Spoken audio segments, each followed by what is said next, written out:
guys, hi. I'm fine and hope you also fine.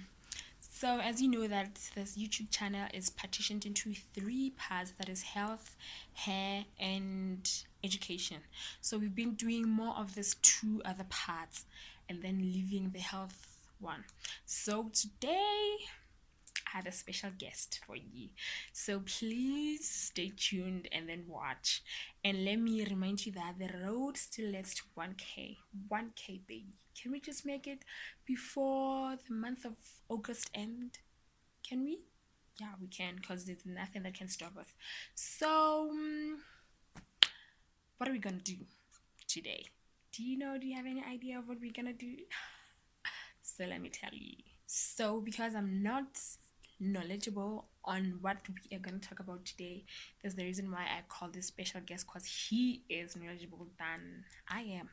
He is a pharmacist. So without any further ado, after doing these introductions, he will talk about this deadly disease called sugar diabetes. That's how we usually call it.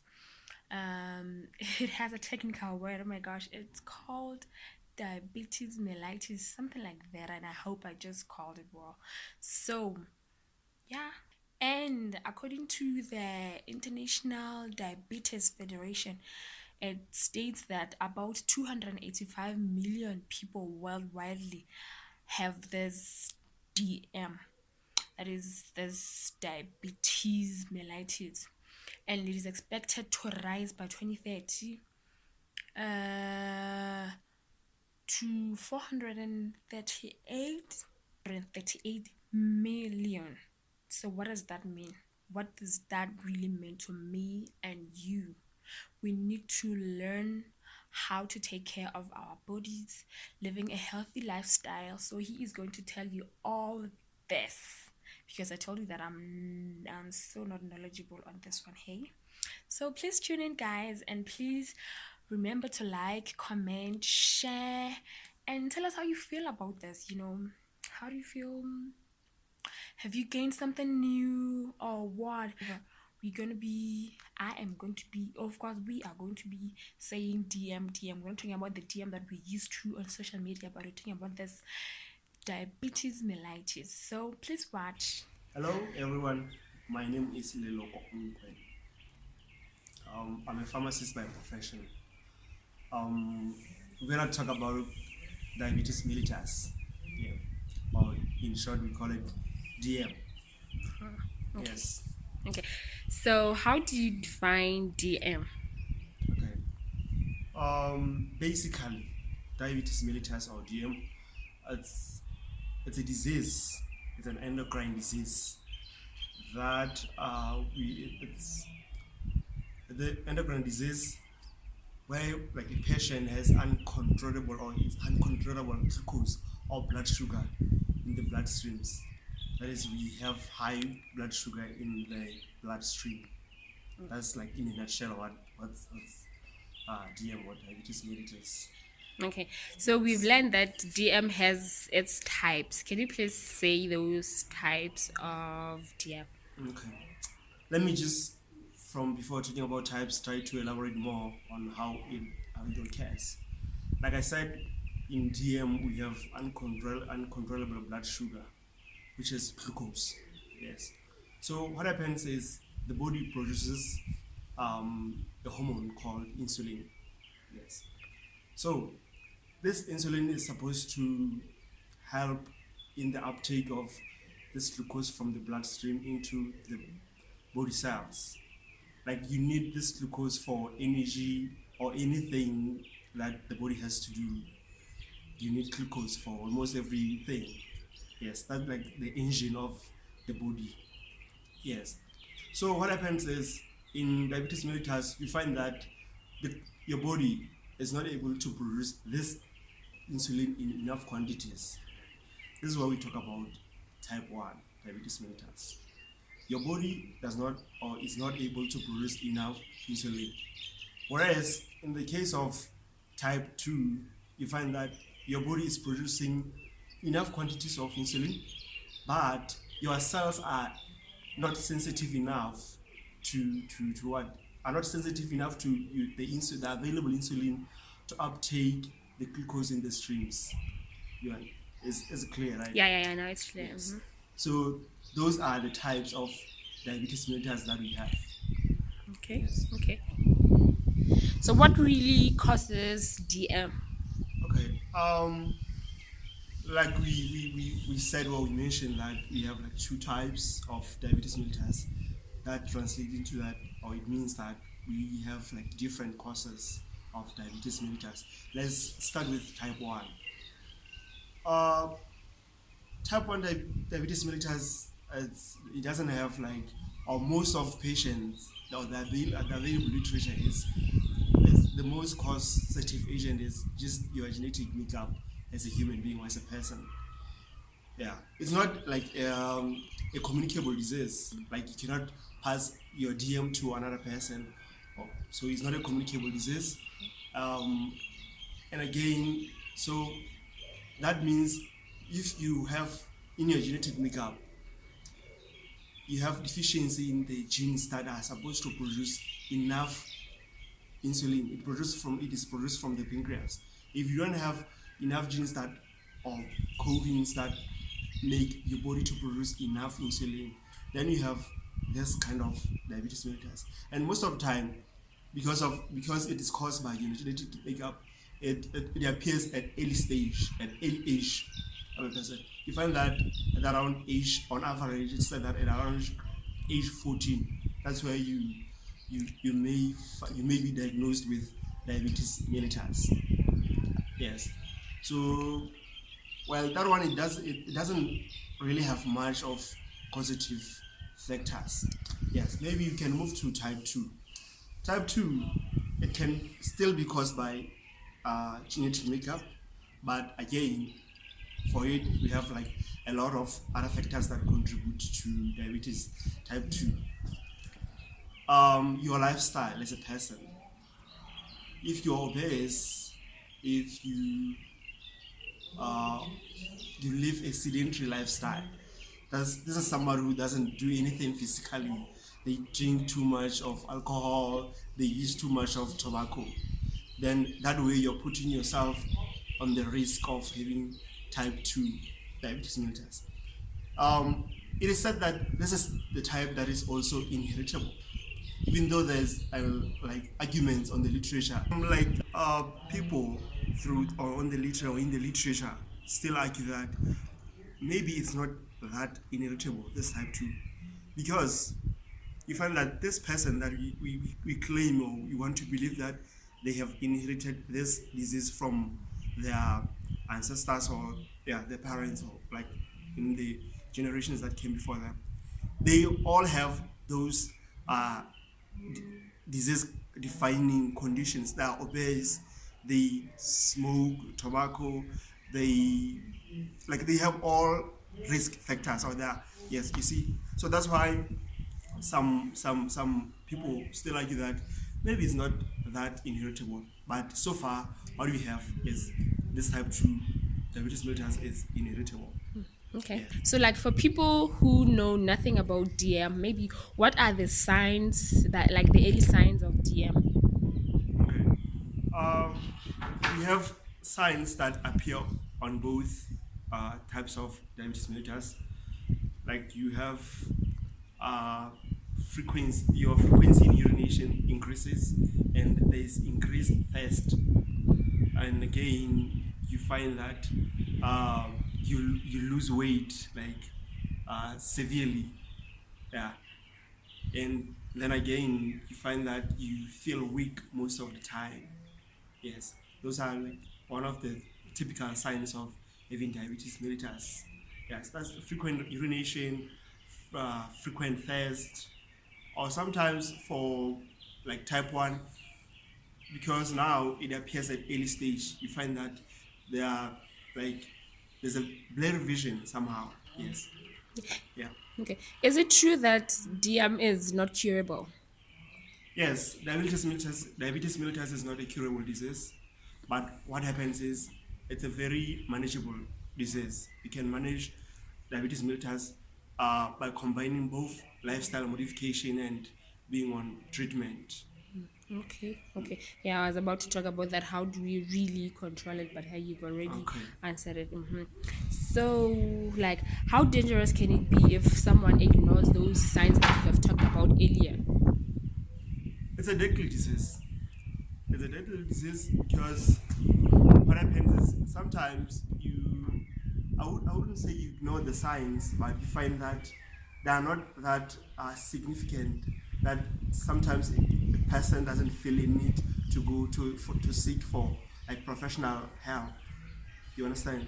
But sometimes they just collapse, and sometimes they are gone or they are in coma. And when they get to hospital, we check the blood sugar, we find that it was shooting, it was like high. So yes, it can be that dangerous.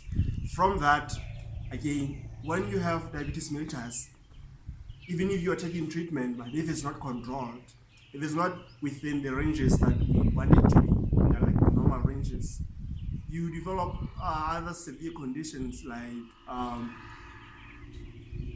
kidney nephropathy. This is why you have like your kidneys, they start to malfunction. You understand? And if you have kidney problems or kidney nephropathy, it's a problem. It's a big issue.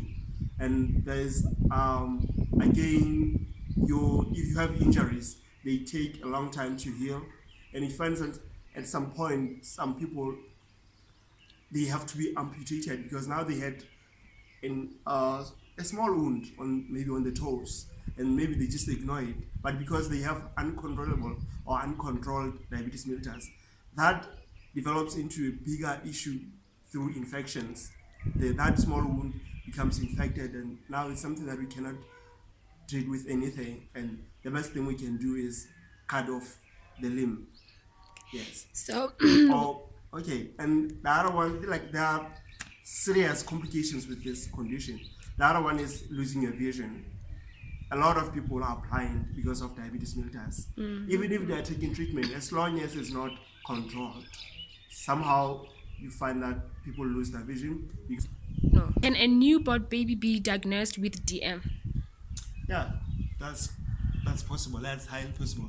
In fact, the midwives or whoever is responsible for delivering, there are certain cautions they have to take care of to avoid that.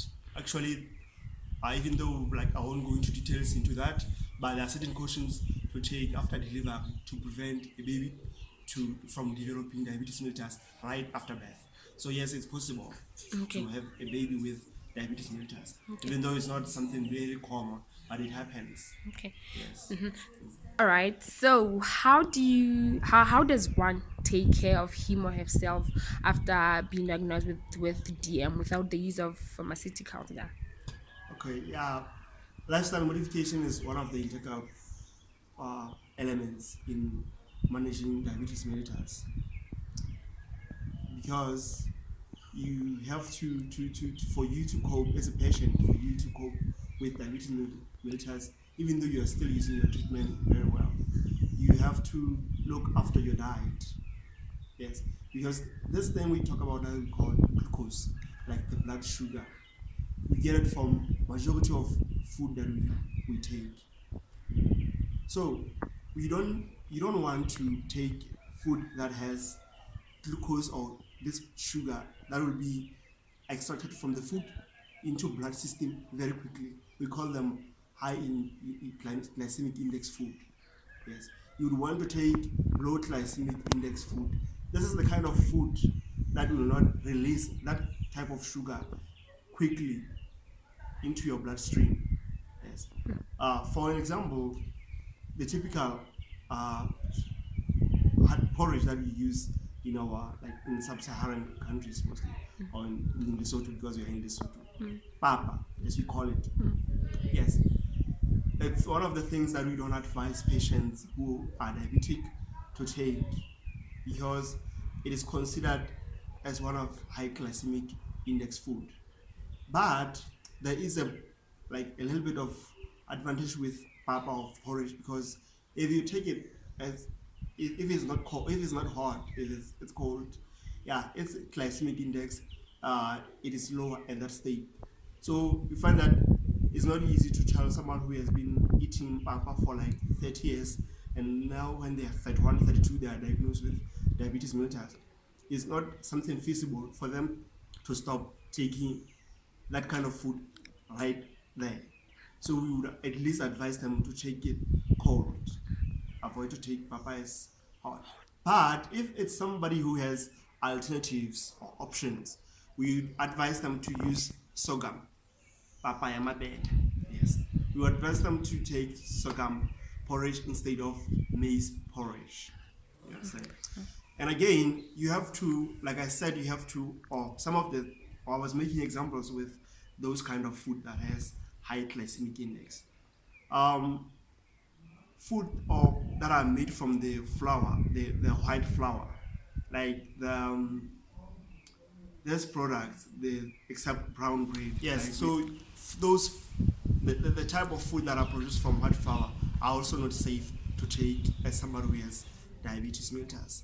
You prefer food that has high roughage. Food that has high roughage. If you take bread, you choose brown bread over white bread. Yes, and again you have to reduce the amount of carbonated drinks that you take. We're taking up, you all know, like the sodas, you have to reduce because they have high content of sugar that will be readily available in bloodstream once you ingest them. So you have to stay away from those kind of things. As we move away from food, then you have to exercise. I don't know how much I can emphasize that. If you are diabetic, you have to.